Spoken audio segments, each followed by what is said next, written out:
Fueron unos inadaptados, unos rebeldes arrogantes. Pusieron en evidencia la sabiduría convencional. Y cada uno de ellos concibió una visión radicalmente nueva del cosmos. Galileo Galilei, Isaac Newton, Albert Einstein y Stephen Hawking. Todos ellos tuvieron una vida agitada, cargada de grandes triunfos y humildes fracasos. Son gente que se ha atrevido a lanzar desafíos. Suelen toparse con la oposición de algunos y no saben enfrentarse a eso.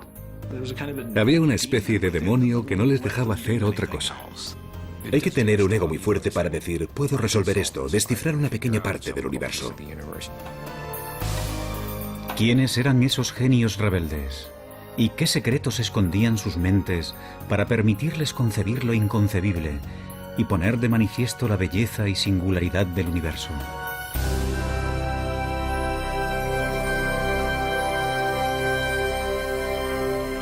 Mentes brillantes. Los secretos del cosmos. En la Europa del siglo XVI existe una certeza que las generaciones posteriores no podrán más que envidiar. Todo el mundo sabe que la Tierra es el centro del universo. Pero esa visión tan alentadora de nuestro mundo se está empezando a resquebrajar. Y uno de los principales causantes de ello es el autoproclamado genio Galileo Galilei. Galileo era un hombre engreído que tenía su carácter. Esa clase de persona que tiene amigos muy íntimos y muchos enemigos. Tenía un ingenio muy agudo, una mente privilegiada, y eso le permitió examinar algunos de los misterios más recónditos del universo. Ese científico ambicioso, demasiado seguro de sí mismo, le dará un vuelco al mundo, aunque pagará un precio muy alto por ello.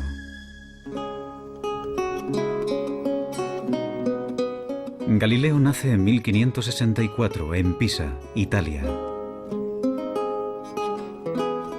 Su padre, laudista, es bien conocido por rechazar las convenciones para crear una nueva forma de armonía musical. Galileo hereda esa rebeldía de su padre. A los 25 años se convierte en profesor de matemáticas de la Universidad de Pisa. Pero cada vez se muestra más insolente con sus colegas, que todavía instruyen en las teorías científicas del filósofo griego Aristóteles, casi 2000 años después de su muerte. No olvidemos el hecho de que antes de Galileo no había ciencia tal y como nosotros la conocemos. De acuerdo con la filosofía aristotélica, por ejemplo, los cuerpos en movimiento se detenían no por la fricción, sino porque se habían cansado, y caían al suelo no por la gravedad, sino porque anhelaban estar unidos a la Tierra. Galileo encuentra absurdos tales ejemplos. Esos grandes personajes que se proponen descubrir la verdad y no llegan a encontrarla nunca me ponen enfermo, escribe más tarde. No consiguen encontrarla porque siempre miran en el lugar equivocado.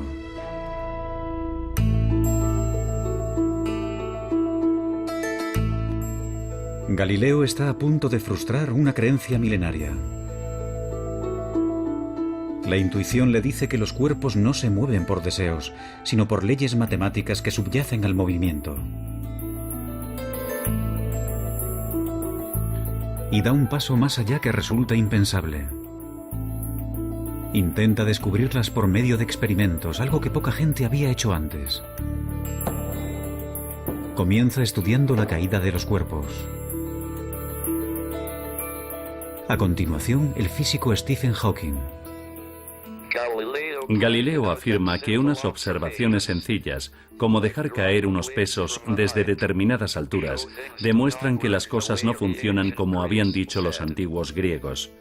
Mucha gente debía de haberse dado cuenta de ello, pero habían llevado a cabo observaciones imperfectas.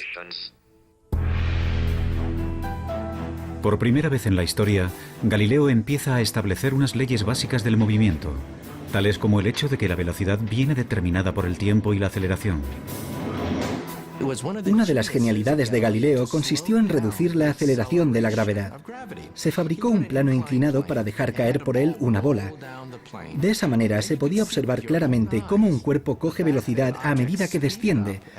Así que él introduce el concepto de aceleración. A nosotros nos parece muy obvio y lógico, pero supuso un avance matemático clave, entender el movimiento en esos términos. Por ser el primero en utilizar experimentos, más tarde Albert Einstein lo llamaría el padre de la física moderna. Galileo abrirá el camino que después seguirán Newton y Einstein. La búsqueda de las leyes matemáticas que se esconden tras cualquier movimiento. Pero sus avances son lentos. No se publicarán hasta el final de su vida.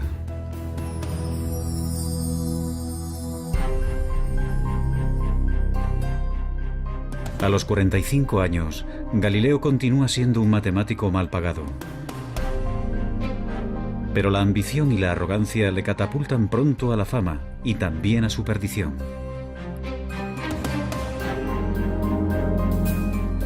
En 1609, Galileo oye hablar de un catalejo, un aparato como de juguete que hace que los objetos distantes parezcan cercanos. Decidido a sacar provecho del invento, aprende rápido a fabricar lentes. En pocas semanas, llega a Venecia con un telescopio que presenta como su propio invento. Impresiona de tal forma a la marina veneciana que sus superiores le doblan el salario. Galileo no se molestó en decirles que aquel instrumento ya se estaba presentando y vendiendo en muchos otros lugares. De hecho, se llevaron una gran desilusión al descubrir que no era un invento exclusivo de Galileo. Pero, bueno, tampoco se le puede reprochar nada, simplemente fue un buen negociante. Para el librepensador que era Galileo, el telescopio también ofrece la posibilidad de plantear cuestiones que otros no se atreven ni a nombrar. 60 años atrás, el astrónomo Copérnico había propuesto la idea radical de que la Tierra gira alrededor del Sol. Pero Copérnico contaba con escasas pruebas para su teoría. Una teoría que contradice pasajes de la Biblia. En la época de la Inquisición, tales especulaciones se consideran herejía.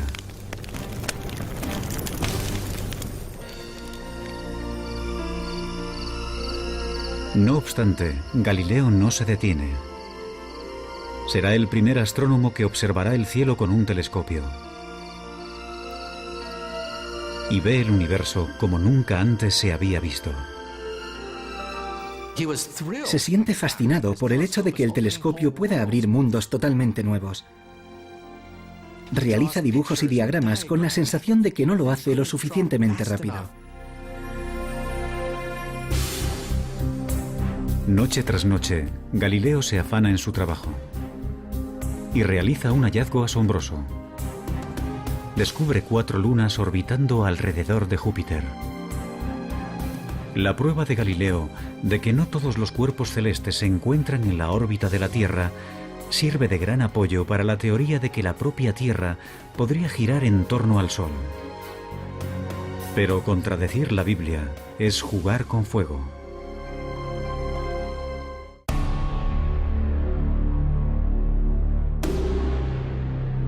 Galileo se muestra impaciente ante aquellos que ponen en duda sus nuevas teorías. Él ha visto el universo de una manera nueva, con sus propios ojos. ¿Cómo puedo hacer esto sin que suponga una pérdida de tiempo?, escribe, cuando esos peripatéticos a los que hay que convencer se muestran incapaces de seguir el más simple y fácil de los argumentos. Galileo utilizaba su ingenio mordaz para atacar a la gente, y eso no le proporcionó muchos amigos. En 1615, a los 51 años, Galileo acude a Roma para exponer su caso. Y puede que ese fuera su mayor error. La Iglesia le ordena dejar de dar lecciones sobre que la Tierra gira alrededor del Sol. Pero Galileo vuelve a tentar a la suerte. 9 años más tarde, solicita que vuelvan a escuchar su caso. Esta vez, el nuevo papa es un íntimo amigo. Y Galileo consigue un permiso para escribir un libro. Siguiendo su costumbre de desdeñar a los oponentes, Galileo escribe un diálogo en el que personajes vagamente disfrazados ofrecen argumentos a favor y en contra de su teoría. En sus libros está muy claro quién es el listo, quién es el que hace el papel de Galileo, mientras que los aristotélicos se presentan como los tontos. En 1633, la Inquisición ordena arrestar a Galileo. La Iglesia le acusa de herejía. Pero quizás la verdadera razón por la que enjuician a Galileo es que ha ido demasiado lejos en sus esfuerzos por persuadir. En su diálogo, ha puesto el argumento favorito del Papa en boca de un personaje ridículo. Gente cercana al Papa le advirtió de que en su libro Galileo había intentado que pareciera un estúpido. Y perseguir sistemáticamente a Galileo y mantenerle en arresto domiciliario para el resto de su vida fue una decisión personal del mismo Papa. En realidad no fue idea de la Iglesia, fue una decisión personal del Papa por una profunda ira hacia un amigo. Galileo espera un simple acuerdo. En lugar de eso, le amenazan con torturarlo. Rendido ante lo inevitable, se arrodilla y se retracta.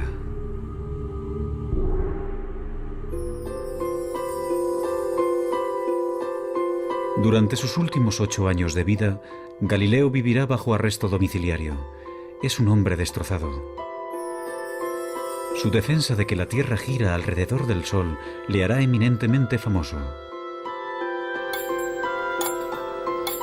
Pero para los científicos que le suceden, su mayor logro es otro.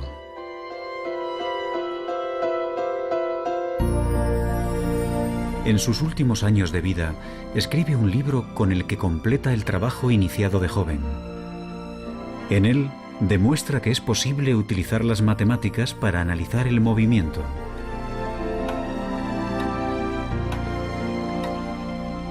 Irónicamente, el año en que fallece Galileo, a 1300 kilómetros de distancia, nace un niño que completará sus ideas. También será uno de los científicos más extraños de todos los tiempos.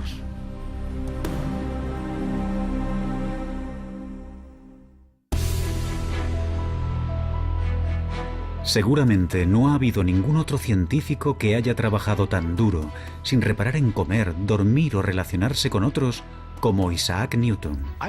Isaac Newton fue una figura mucho más oscura. Era un solitario, una persona patológicamente incapaz de conversar. Se podría decir que tenía una obsesión. Yo diría que es el ejemplo más claro que se me ocurre de una persona consumida por su trabajo. Posiblemente también sea el mayor científico de todos los tiempos. A su nacimiento, la física es un campo prácticamente inexplorado.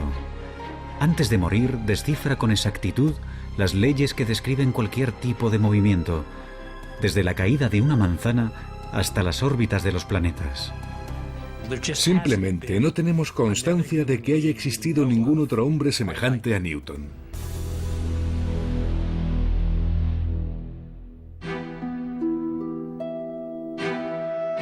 En 1642, Isaac Newton nace en un pueblo remoto de Inglaterra. La suya será una infancia desdichada. Su padre muere antes de su nacimiento, y con tan solo 3 años, su madre lo envía a vivir con una abuela severa y puritana. Cuando su madre se volvió a casar y lo dejó con su abuela, Newton se sintió traicionado y solo, y yo creo que nunca superó aquello.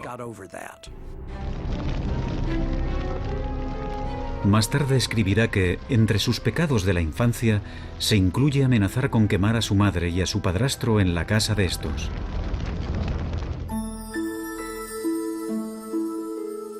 A Newton no siempre le va bien en la escuela.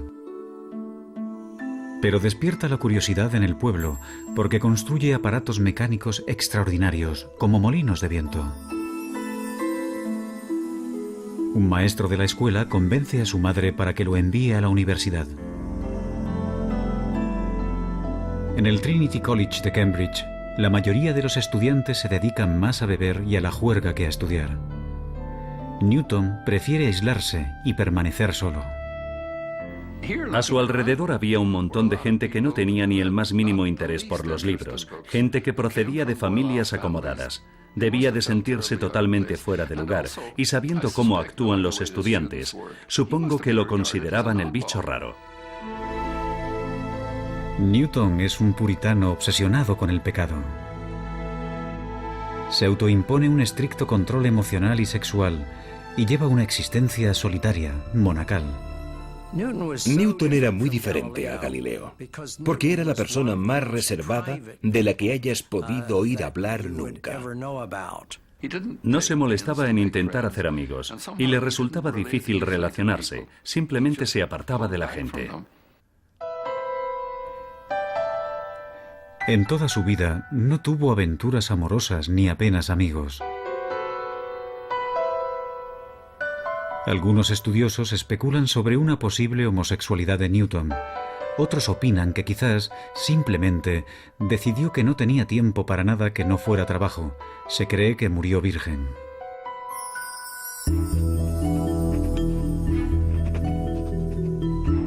En la facultad, Newton dedica toda su pasión a los estudios. Como a Galileo, las matemáticas le fascinan. Adquiere un nivel avanzado en esta ciencia por su cuenta. Y después comienza a crear unas matemáticas nuevas para analizar el movimiento. Es él quien inventa el cálculo. Newton se siente fascinado por la manera en que el Sol sale y se pone, formando un arco completo.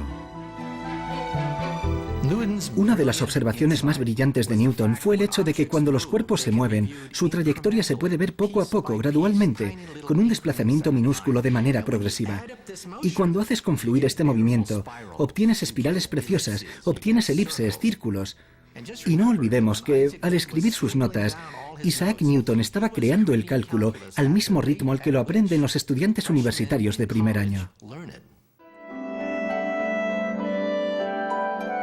Si lo hubiera compartido con alguien, habría obtenido el reconocimiento de ser el mayor matemático de Europa.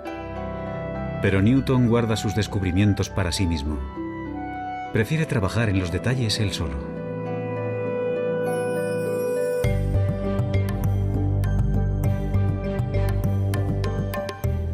Algunos años después, a los 24 años, Newton está viviendo en casa de su madre. En ella, tendrá la inspiración que revolucionará totalmente la física. Desvelará el misterio del movimiento de los planetas. Isaac Newton veía el mundo de manera gráfica, geométrica. Y un día, mientras paseaba por la finca, vio caer una manzana. A continuación, alzó la vista y vio la luna. En ese momento se planteó la pregunta clave, la pregunta que resolvería el misterio de la esfera celeste. Si una manzana cae, ¿también cae la luna? Y entonces tuvo una de sus mayores inspiraciones. Se dio cuenta de que la gravedad, de la misma manera que atrae una manzana y hace que ésta caiga sobre la Tierra, podría ser la misma fuerza que atrajera la luna, esa luna que hay en el cielo, y que la hiciera caer dando vueltas sobre la Tierra. Mientras que Galileo empezó a estudiar cómo la gravedad actúa sobre la Tierra, Newton es el primero en darse cuenta de que esa gravedad también mueve los planetas y los astros. Eso supuso un cambio revolucionario. Básicamente, Newton demostró que las leyes que rigen los cielos son las mismas que las de aquí abajo en la Tierra. Pero cuando intenta descifrar los detalles, unos problemas matemáticos muy complejos se interponen en su camino y mantendrá en secreto su gran descubrimiento durante casi 20 años.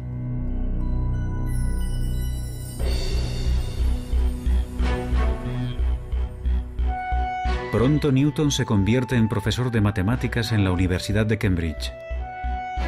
Sus responsabilidades docentes son reducidas y pasa las 24 horas del día investigando en el campo de las matemáticas y la física. Sus colegas no tardan en reparar en su genialidad, así como en su extraña y esquiva naturaleza. En 1672, gracias al invento de un nuevo telescopio, Newton es admitido en la Royal Society, la asociación inglesa de los científicos más destacados. Halagado, permite que publiquen un artículo brillante sobre óptica. No obstante, cuando el gran físico Robert Hooke, equivocado, pone en duda su teoría, Newton entra en cólera y amenaza con abandonar la asociación.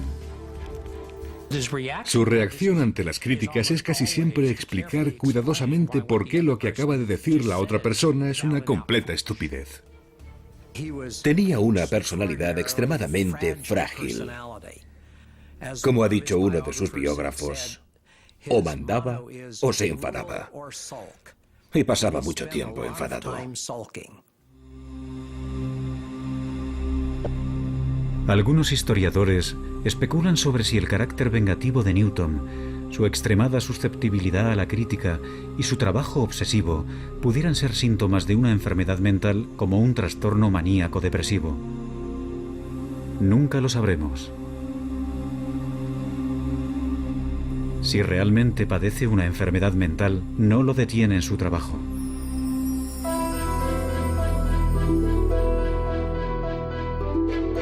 A los 42 años, le piden que resuelva un problema que mantiene desconcertados a los mejores físicos de Inglaterra. ¿Cómo describir matemáticamente la órbita de los planetas alrededor del Sol? Invadido por la inspiración, Newton se encierra en su cuarto y comienza a trabajar en su gran obra maestra. Como a Galileo, le guía una fuerte intuición. Ahora se dispone a descifrar matemáticamente las leyes de la gravedad, una tarea que había iniciado en años anteriores. Durante casi 2 años, no se comunica apenas con nadie. El único ejercicio que realiza es pasearse por la habitación. Dormía muy poco y se pasaba 18, 20 horas al día trabajando. Se saltaba las comidas. Solo escribía. Tenía el poder de sentarse en la silla y no distraerse, concentrarse, obsesionarse con un problema durante años, sin parar, hasta que lo resolvía. Al final, Newton reaparece con una obra maestra que transformará el mundo, Los Principia. Puesto que es un simplista inquebrantable, Newton se centra en los fundamentos básicos. Desvela cómo la masa interactúa con la fuerza, la inercia y la aceleración.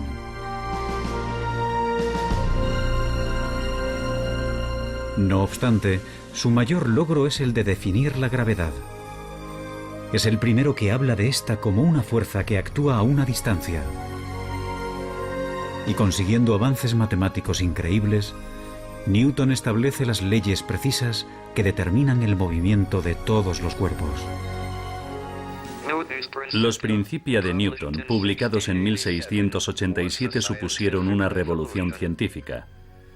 En la obra, Newton dio la primera descripción precisa de las leyes que rigen el movimiento de los cuerpos, desde unas balas de cañón a los planetas. Si se miran los Principia y el número de problemas matemáticos resueltos en esa obra, y pensando que la escribió en un periodo de 18 meses, queda claro que no se trata de un ser humano normal en ninguna de sus acepciones. Newton ha completado la búsqueda de Galileo para describir matemáticamente el movimiento.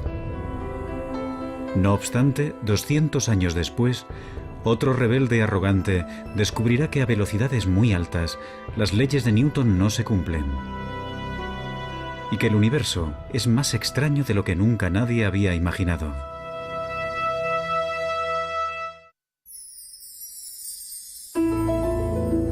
A los 16 años, Albert Einstein se plantea una pregunta muy simple.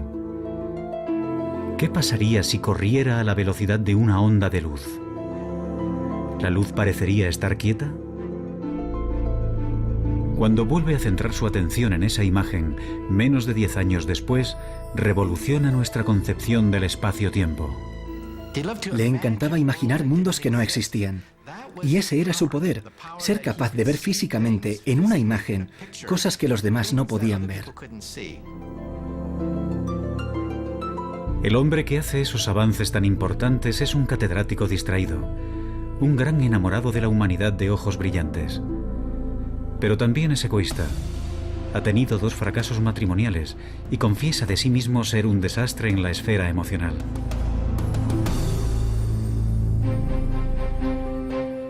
Albert Einstein nace en 1879, en el sur de Alemania, en el seno de una familia judía de clase media.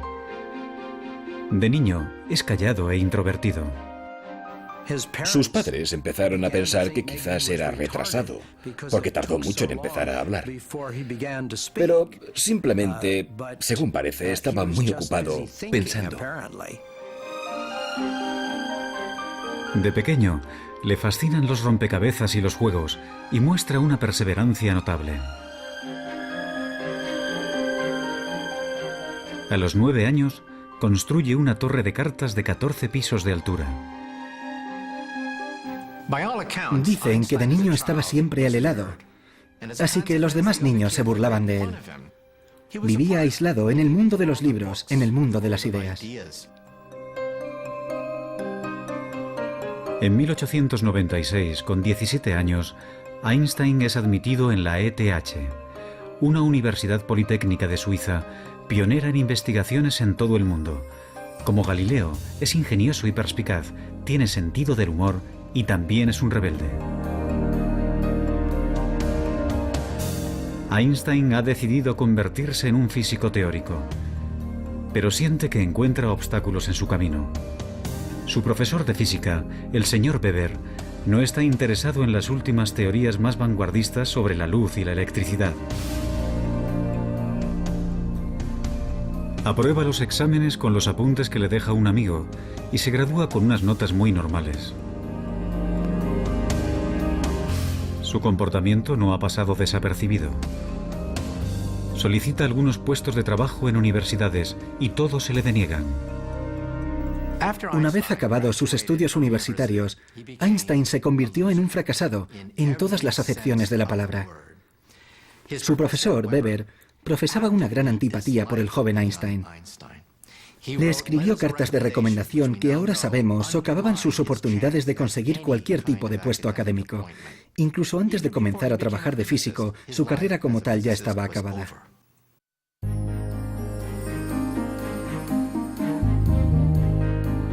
Dos años después de abandonar la universidad, Einstein encuentra por fin un trabajo como empleado en una oficina suiza de patentes.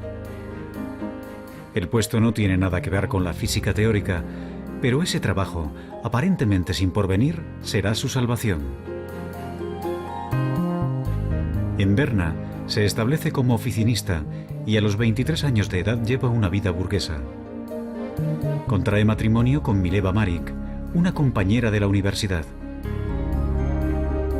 Afortunadamente, el trabajo no exige demasiado esfuerzo y le permite dedicar tiempo a analizar cuestiones vanguardistas sobre física, tales como la naturaleza de la luz. Otros ya habrían tirado la toalla y habrían abandonado la idea de una carrera como físicos. Parece como si se tratara de alguien que estaba poseído por un demonio intelectual que no le permitía hacer otra cosa. Ahora Einstein vuelve a pensar en aquella sencilla imagen que le vino a la mente por primera vez en el instituto. ¿Qué pasaría si corriera a la velocidad de una onda de luz? Tanto Isaac Newton como Einstein tenían esa asombrosa habilidad para crear imágenes sencillas que hasta un niño podría entender y extraer de ello imágenes que cambiarían nuestra visión del universo. Según Newton, la velocidad de un rayo de luz debería mostrarse más lenta que alguien corriendo a su lado. No obstante, la luz no parece obedecer a las leyes de Newton. Einstein dice que un rayo de luz se aparta de ti a la velocidad de la luz. Por mucho que corras, nunca lograrás alcanzarlo. Por mucho que aceleres, aunque pises a fondo, el rayo de luz seguirá apartándose de ti a la misma velocidad. ¿Cómo es posible que no se pueda alcanzar un rayo de luz? Ahora, como Galileo y Newton antes que él, Einstein cuestiona implacablemente supuestos que nadie más se atreve a discutir. Si la velocidad de la luz nunca cambia, entonces tiene que haber algo más. Ya lo tenía. El tiempo es relativo, depende de la velocidad a la que te mueves. Y esa idea supuso una auténtica revolución. Einstein ha descubierto que las leyes de Newton solo se cumplen si se aplican a ámbitos de la experiencia cotidiana. Cuando los cuerpos viajan a una velocidad cercana a la de la luz, el sentido común ya no funciona. Las distancias se alargan y el reloj avanza más lentamente. Newton, perdóname, escribe Einstein más tarde. Con tan solo 26 años, desmonta las leyes del movimiento de Newton con su teoría de la relatividad. Con preguntas como las que haría un niño e imágenes sencillas, Einstein cambió la visión del mundo.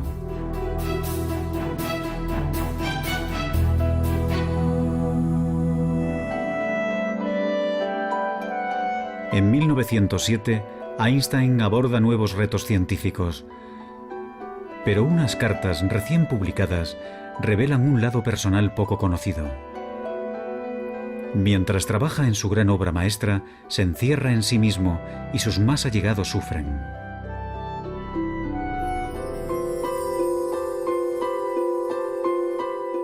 La mujer de Einstein, Mileva, también fue una estudiante de física que soñaba con sus propios logros científicos.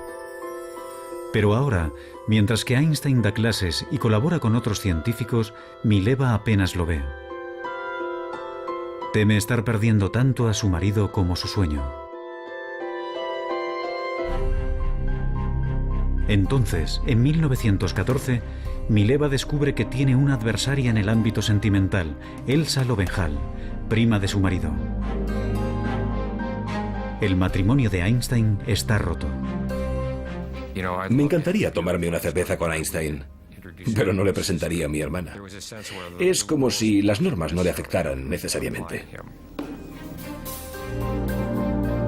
Einstein se casará con Elsa, que está dispuesta a cuidar de la casa con menos expectativas. El científico ha renunciado al amor en el matrimonio. La ciencia está por encima de todo.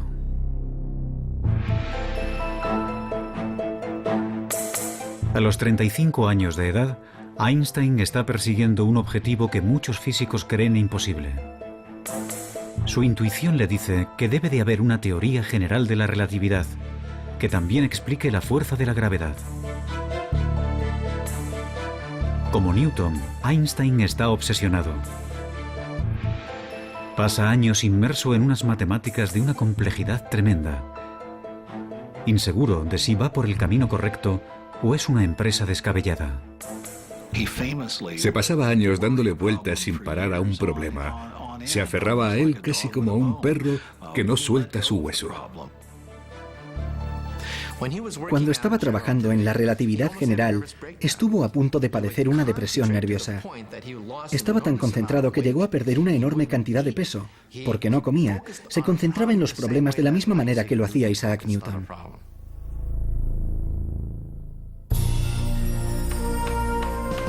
Al final, en el otoño de 1915, Einstein se da cuenta de que lo ha resuelto.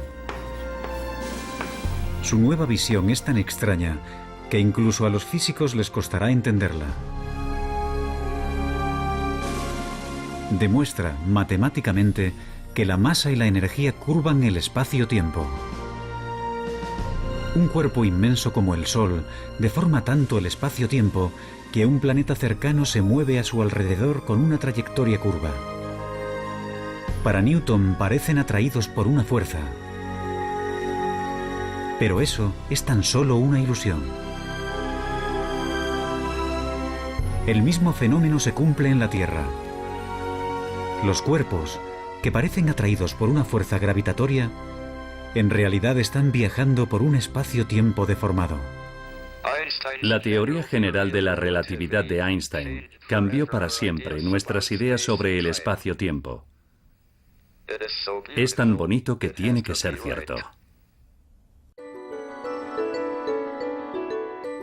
Einstein llega a una serie de ecuaciones que rigen la curvatura espacio-tiempo. Unas simples líneas describen el movimiento de las galaxias y el destino del universo. Los físicos, cuando miramos las ecuaciones de Albert Einstein, nos ponemos a llorar.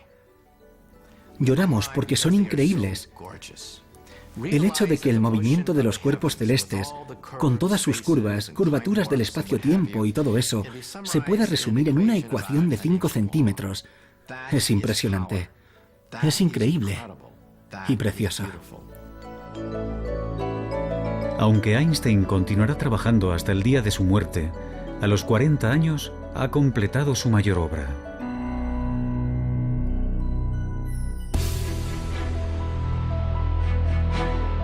Galileo aplicó las matemáticas al movimiento. Newton perfeccionó esas leyes en el ámbito de la experiencia cotidiana. Pero la búsqueda de Einstein de una teoría más compleja reveló leyes que rigen todo el universo. Actualmente, otro rebelde brillante está intentando encontrar una teoría aún más amplia, una teoría que lo incluya todo.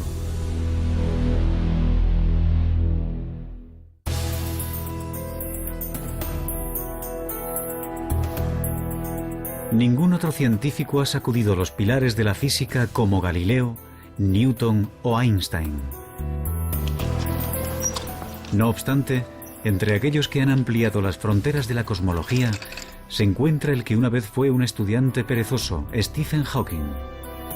Actualmente, ocupa el mismo puesto de matemático en la Universidad de Cambridge que Isaac Newton.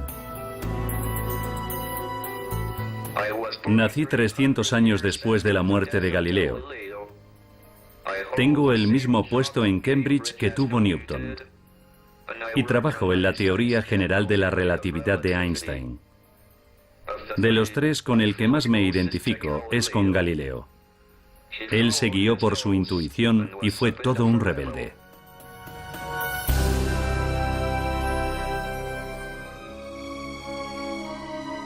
Stephen Hawking nace en 1942 en Oxford, Inglaterra. Como Galileo, Newton y Einstein, de niño se siente fascinado por cómo funcionan las cosas. No obstante, en la Universidad de Oxford, Hawking prácticamente no estudia nada. Confía en su extraordinaria facilidad con las matemáticas para ir aprobando. Hawking pasa la mayor parte del tiempo saliendo con amigos y con su equipo de remo. Desde luego, Stephen Hawking no era el tipo de persona que parece tener un destino brillante. En la facultad no era el más aplicado. Él mismo dice que durante toda su etapa como estudiante en Oxford trabajó en total unas 1000 horas, lo cual supone 1 hora al día de media. Hawking se muestra aburrido y apático. Según parece, para él no vale la pena esforzarse por nada. Pero está a punto de desencadenarse una tragedia que convertirá un intelecto aburrido en una mente apasionada. En 1962, Stephen Hawking inicia sus estudios de posgrado en cosmología en la Universidad de Cambridge. Pero algunos síntomas de su enfermedad empiezan a ser difíciles de ignorar. Un ligero defecto del habla, problemas para servir una cerveza.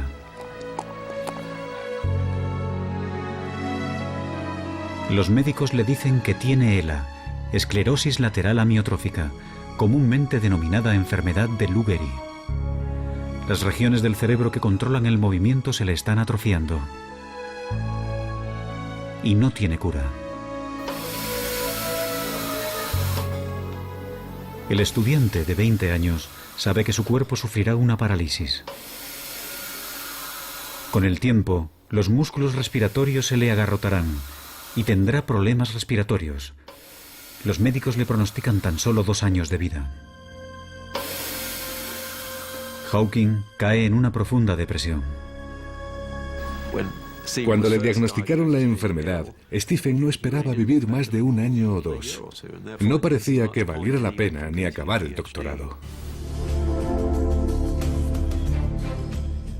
Pero inexplicablemente, la enfermedad progresa más lentamente de lo que habían predicho. Conoce a Jane Wilde, la mujer que se convertirá en su esposa, y encuentra un propósito en la vida. Soñé que me iban a ejecutar, escribe. De repente me di cuenta de que había muchas cosas que valía la pena hacer si me concedían un aplazamiento.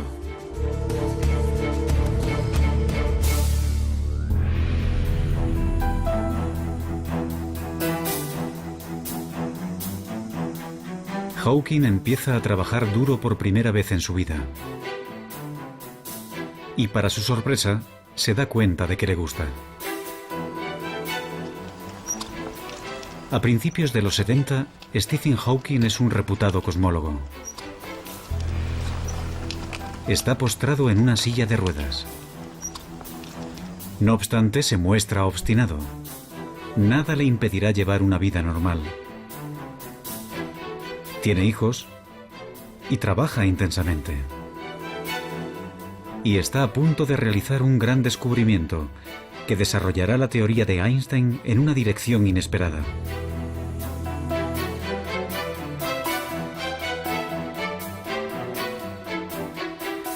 La teoría de la relatividad general de Einstein predice el movimiento de cuerpos muy grandes, como las galaxias, pero no puede explicar el comportamiento de las partículas subatómicas más diminutas, que son las piedras angulares del universo. Su movimiento solo lo predice otra teoría, llamada mecánica cuántica. Y para la frustración de Einstein y de cualquier físico, esas dos teorías parecen totalmente incompatibles. Pero Hawking tiene la fuerza suficiente para abordar lo imposible. Cuando Stephen Hawking estaba realizando su trabajo pionero, había 2 bandos opuestos que se odiaban. Nunca hablaban entre ellos. Por una parte estaba el bando de los conservadores más acérrimos, los que mantienen la llama de Albert Einstein ardiendo con fuerza. En el otro bando estaban los teóricos cuánticos. Estos se ocupaban del mundo de las partículas subatómicas, centenares, miles de ellas. Utilizaban unas matemáticas diferentes, un lenguaje diferente, tenían una visión distinta de la física. Y llega Stephen Hawking diciendo que va a intentar aunar los 2 bandos. Nadie había planteado algo así hasta entonces.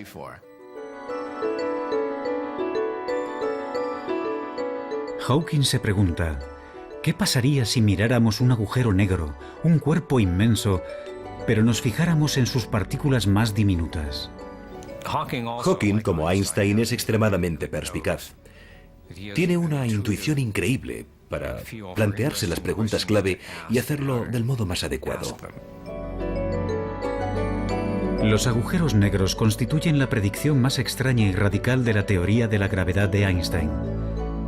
Teóricamente, cuando una masa se encuentra extremadamente concentrada, por ejemplo un astro comprimido en una bola de tan solo unos kilómetros de diámetro, el espacio de su alrededor se deforma tanto que la gravedad impide que algo se escape, incluyendo la luz. Un agujero negro es una región del espacio donde la gravedad es tan fuerte que la luz no se puede escapar. Es como una membrana de una sola dirección. Las cosas pueden entrar, pero nunca salir. Por eso se le llama negro. Ahora Hawking intenta algo que sus colegas asumen que es imposible. Utiliza las ecuaciones de la teoría cuántica para analizar lo que les pasa a las partículas atrapadas por la gravedad en los márgenes de los agujeros negros. Para entonces ya no puede escribir. Si fuera un científico de laboratorio, su carrera ya habría acabado hace tiempo. Pero Hawking apenas ha utilizado siquiera un telescopio. Y para la teoría, lo único que necesita es su cerebro. Como Newton y Einstein, Hawking tiene un gran poder de concentración. Revisa una y otra vez en su cabeza largas y enrevesadas ecuaciones, comprobando y revisando constantemente sus cálculos. Tiende a pensar a través de imágenes y suele comenzar con alguna idea que cree acertada. Así que parte de ella.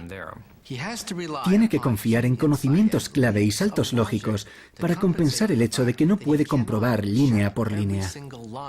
Tiene un empuje tremendo, una tremenda determinación para llegar al fondo de las cosas. Los resultados que obtiene dejan a Hawking estupefacto. Los agujeros negros no están completamente aislados del resto del universo, tal y como se pensaba hasta entonces. Sus márgenes emiten unas diminutas partículas, ahora denominadas radiación de Hawking. Los argumentos son tan convincentes que ahora todo el mundo está de acuerdo en que los agujeros negros tienen que emitir radiación de Hawking. La radiación lleva consigo energía y masa, de manera que el agujero negro se va desvaneciendo poco a poco hasta desaparecer. Hawking ha demostrado que, como el agua en ebullición, los agujeros negros se van evaporando lentamente. Y no menos importante es su descubrimiento de que hay un caso en particular en el que la relatividad general y la teoría cuántica se pueden combinar con éxito. Mi descubrimiento de que los agujeros negros no son completamente negros, sino que brillan como los cuerpos incandescentes, fue el primer ejemplo que depende tanto de teorías a gran escala como de otras de escala más reducida. Cuando se publicaron los resultados fue precioso. Fue una sensación muy agradable. Solo hablar de ellos era como saborear un caramelo en la boca.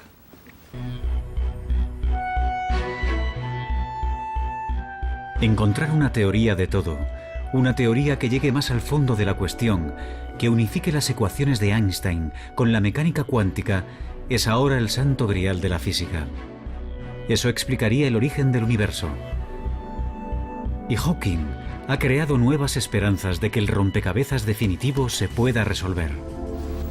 El descubrimiento que hace Hawking sobre la radiación de los agujeros negros ha sido una pieza importante del rompecabezas, aunque todavía no sepamos cómo es el definitivo.